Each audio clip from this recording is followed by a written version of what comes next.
Hey kids, this is Ivan. How you doing? Sometimes less is more. I started thinking about that today after I watched a video by James Edward Raji IV, the guy that invented Lamentations of the Flame Princess. And it was number 3 in Because F.U. That's Why series he made. And this video's like 3 years old, and it wasn't about less is more at all. It was about weird fantasy and what is weird. That's actually was a really great topic, great video, and presented in his style, which is an acquired taste, but he's a cool dude. Love his stuff.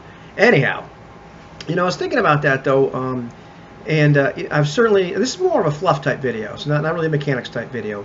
But if you've watched my videos as of late, say last year, year and a half or whatever, I've kind of circled around that topic a lot, about less being more.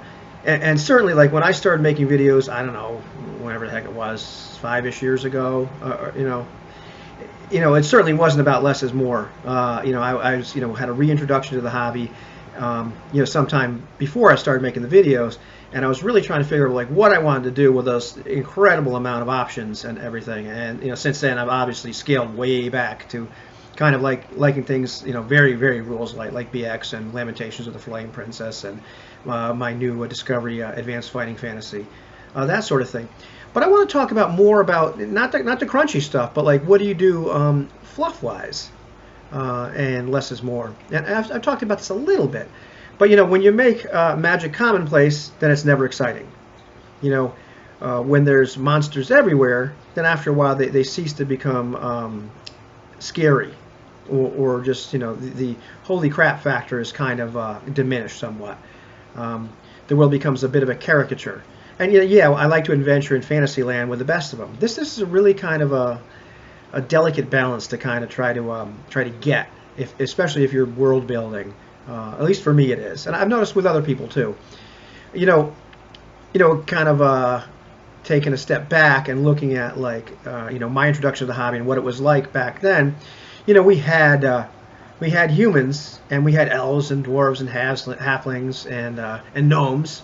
Getting gnomes was cool, and half orcs, and we talked about every once in a while like using a different race as a class and some or as a race we could play, and that was kind of fun sometimes. But I come back and there's Dragonborn and there's Tieflings and there's Kender. There's a lot more races, and also just the game had. I'm not picking on Dungeons and Dragons, but I'm just saying a lot more stuff was available. And, it was really neat and great, and wow, this is cool, just like it was back in the day. But after a while, I was like, oh man, this is, a little bit too much. And so, like, I personally am liking scaling back a lot more now and just having humans and maybe 1 or 2 other races or something like that. This is fluff-wise. Besides that, when there's treasure everywhere, then after a while, it really doesn't mean all that much. So you have to be careful, putting all that stuff in there, putting all the monsters and just, around every turn is something bizarre and fantastic and crazy, and there's money everywhere, etc. And after a while, it just ceases to become exciting and interesting. I've had the most fun playing in games where a lot of times, a lot of our interactions were kind of mundane, and then boom, something crazy happened. I like that a lot better. Years ago, it was great to we had orcs and goblins and gnolls and trolls and oh my and the whole 9 yards, and there was stuff everywhere. And now I like it when things are pretty normal and then boom, something really crazy and psychotic happens, and then that's exciting. That's when less becomes more. And you can kind of take that concept whatever way you want to in terms of fluff. I've certainly done it with mechanics, and that's I've talked about that a lot. But just in terms of what actually happens, in any given campaign world. I like it when there's a few subtle things going on that are kind of supernatural or weird or whatever, as opposed to just insert like every single fantasy novel ever written and dump it all into one spot. If the game starts to resemble Xanth, and I've certainly played in games like that. I've been guilty of running games like that and inserting stuff like that. But after a while, you're like, all right, dude, just kind of back up a little bit. So yeah, less can be more. And I really liked what James had to say about the weird. And one of the things I really enjoy, and this has nothing to do with my topic, but it was what inspired it, oddly enough.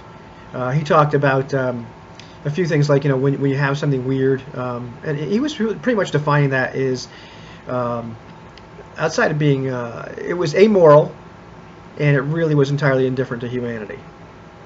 Yeah, I like that. It's very Lovecraftian.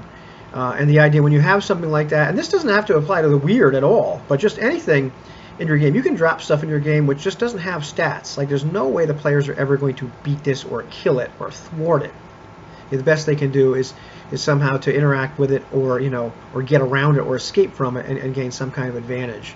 I like that sort of thing because, you know, it's very easy to, you know, we looked at deities and demigods, were crying out loud, and the gods had hit points and you could kill them. I mean, come on. Obviously, it was this whole thing where you can kill them on the prime material plane, and they're alive on theirs, and they're banished, blah blah blah. Actually, it goes way back to the monster manual. But I like the idea that some things you can't screw with them. The best thing you can do is to survive the encounter, and you know, somehow get something.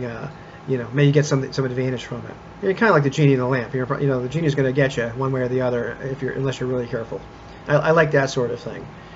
That has nothing to do with less is more, but it was one of those great takeaways from that video, you know, which inspired this one. So go figure.